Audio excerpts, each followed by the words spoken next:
Welcome everyone to my podcast and my first ever episode where I want to tell you a little bit about me, my history of my eating disorder, and now why I want to help people like you. A few things first, I'm not a professional podcaster and I don't intend to edit my podcasts. They are intended for you to get to know me and hopefully help you understand things about yourself and eating disorders. I will use notes and won't pretend that I don't, so if you're watching this as well as listening, you may find me using notes when I need to. And that may be because when my ADHD symptoms flare up, which is quite often, I can lose my train of thought just at the most inconvenient time. So let's begin with where my eating disorder started, and that was with a simple diet at the age of 17. And until then I had a really healthy relationship with food. My parents were good role models around food. There was no restriction, no talk of diets, particularly apart from maybe some outside noise of diets from people around the family.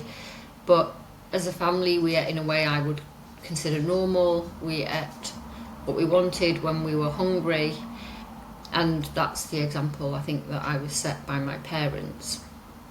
I also didn't have any real body worries up to that point.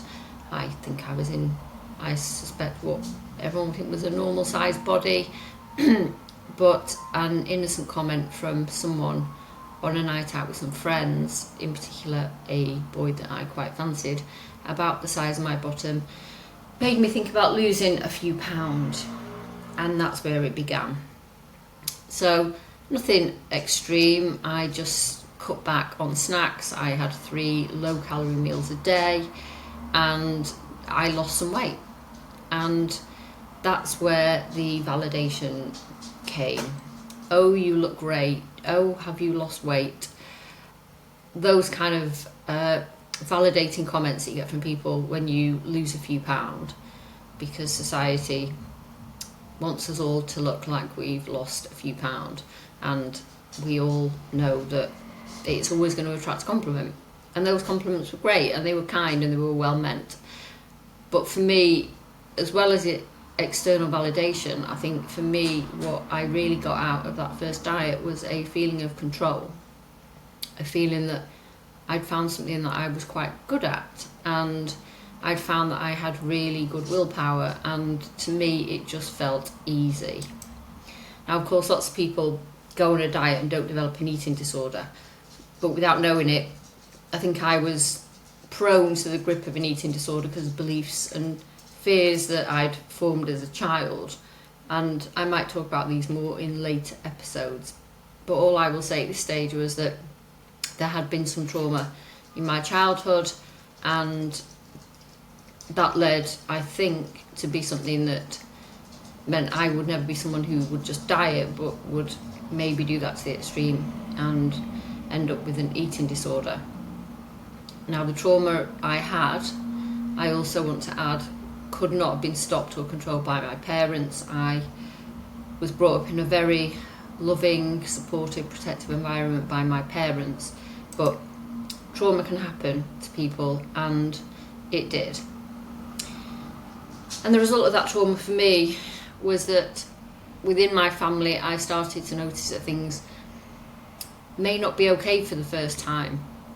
As a child everything had seemed lovely and everything seemed to go well, and I just had a sense that things were not okay, and I didn't know what to do about it, and I took it upon myself to take responsibility for just trying not to make things any worse, trying not to make anyone upset, trying to be good all the time.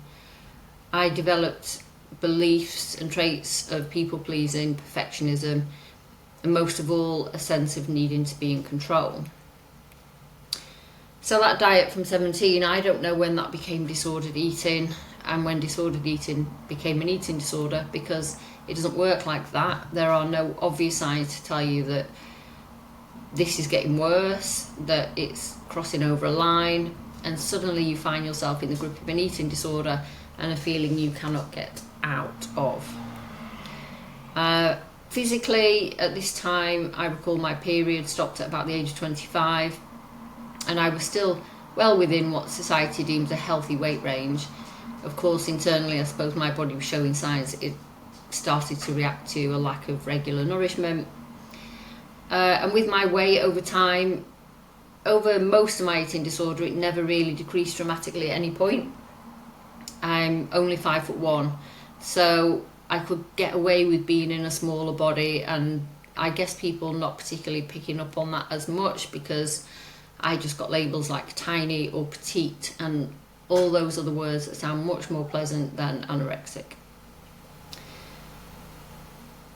Year on year, I think I dropped a few pounds each year, but of course over 30 years that's a lot of weight to lose. But there was no real dramatic, obvious weight loss, I think, to cause people much concern. And luckily for me, and I think despite the odds, my body, right up to the point of recovery, hadn't actually started to fail me as much as it could have done. I did have physical symptoms of an eating disorder, and many of you may be familiar with those. My hair wouldn't grow, it fell out, my nails were weak, I was cold a lot of the time, my skin was always dry, and my digestion was just all over the place. And despite my eating disorder, though, I did have a very successful life, and I think that's the case for lots of people with eating disorders. We very much are able to mask what's going on behind the scenes, and we can be high functioning and productive and have a life that most people on the outside would think there is absolutely nothing wrong. I had studied law from the age of 25 and became a solicitor, and I was promoted quite early in my career to be a partner at the firm that I worked in, and in my early 40s I moved to London to start a new life, and everything looked great on the outside, I think. However, behind the scenes, my drive to control my weight and my body was just getting more and more overwhelming. Every day my first thought was, what does my body look like? What does it feel like? What do I weigh today?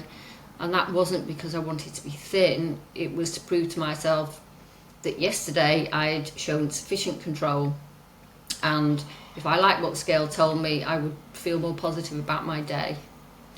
However, if I didn't like what the scales told me, well, that simply meant I was inevitably going to have a horrible day. Nothing good was ever going to be able to happen that day. I would feel frustrated and angry at myself, and basically couldn't wait to go back to bed, so hopefully I would wake up the next day feeling less of a failure. I reached 50, which was a strange time for reflection, I think, for a lot of people. And yes, I'd achieved a lot in my life so far. I'd had a good life and I had done well for myself. But there were things I hadn't achieved. I wasn't married, I didn't have children.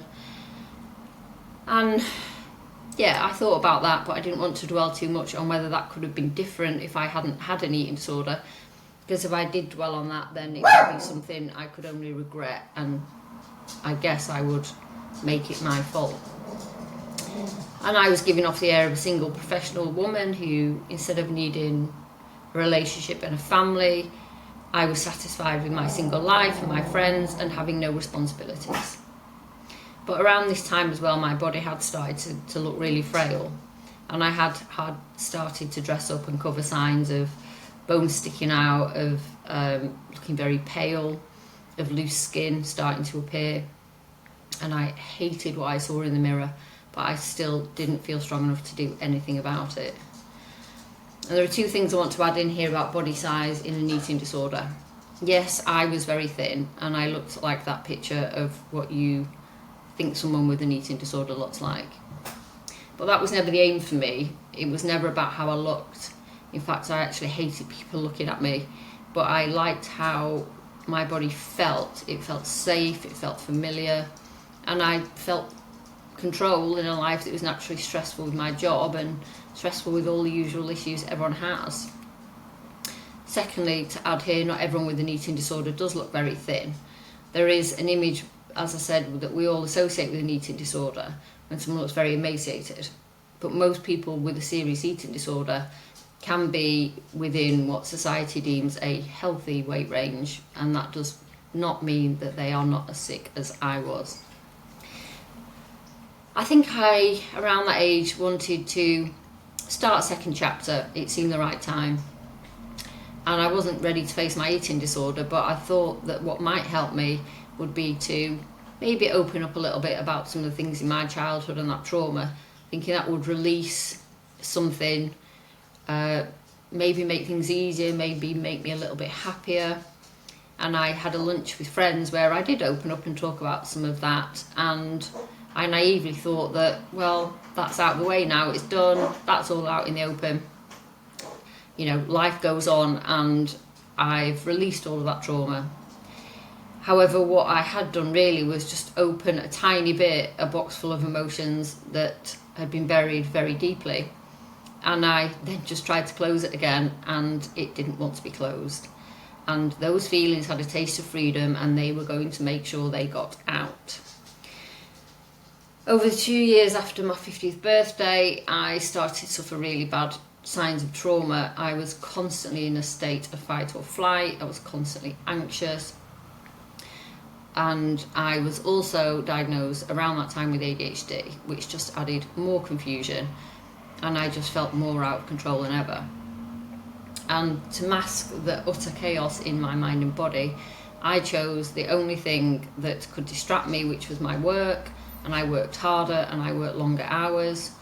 And I became a little bit obsessed with everything being in order and being perfect, which took hours of my day. But it was better than sitting with the discomfort of that box that I had opened. I have no idea when my eating disorder, the trauma, the ADHD began and ended. It was all a crazy mix, and I had no idea what to do, except I knew I could not go on like this. And I decided that I would tackle the one thing I knew definitely was true, which was that I had an eating disorder. And I thought if I could deal with that, then the other things would become easier. And so my recovery journey began. I found an amazing coach, Victoria, and well, my life changed dramatically from that point. Now, I am not saying that it was easy. It was absolutely the hardest thing I've ever done, but I'd found the right person to make it easier. I had days when eating food I hadn't eaten for years felt like an absolute joy, and some days it felt like the scariest thing ever. I had days when I just didn't want to get out of bed because I didn't know what my body was going to look like and feel like that day. I had all kinds of sensations in my body that reminded me it was changing all of the time. And, well, that was uncomfortable, and some days it was great, and it was just a whole range of emotions as I was going through all of that. But the good news that over time, with persistence and working at it every single day, with reframing thoughts about myself and my body and my worth and food, recovery started to get less scary as time went on. And instead of days starting with fear, it started with feeling like, I think, best described as a light had been switched on. The day felt less daunting, and even if my body still felt a little bit strange or different or heavier, my head felt light, my mood was lifted, and my confidence increased, and everything in life started to just feel better. And I wish before recovery everyone could get a snapshot of what life would be like without your eating disorder. If we could just give everyone 10 seconds to experience it so they know it's worth all the hard work of recovery. But that isn't how it works, and we just have to trust the process and do it anyway. And now as a coach, if I can give even just one person that feeling, then all of that recovery work will have been worth it. Having been a lawyer for a long time, I've always been in a position where I've tried to help people who came to me at their most vulnerable and when they feel like their life is out of control. And in many cases, I might be able to make that situation better, and sometimes I could change it dramatically, but in some situations, as a lawyer, I was confined by the law and what actually was possible to be done to help that person. However, being a coach, what I do know is that for my clients, there are no limits on recovery. There is nothing to stop you achieving full recovery, full freedom, and a better life. And it is all possible with the right mindset and every bit of motivation you have got. So there it is, guys, my first episode, just letting you know a little bit about me. Now, next episode, I think I will tell you a little bit more about me, but me outside of my eating disorder, so you can get to know me maybe as someone that you might want to work with. If anybody has any questions, of course, please do let me know and I will include them in future episodes. For now, have a lovely day, and if you need any support, then please reach out.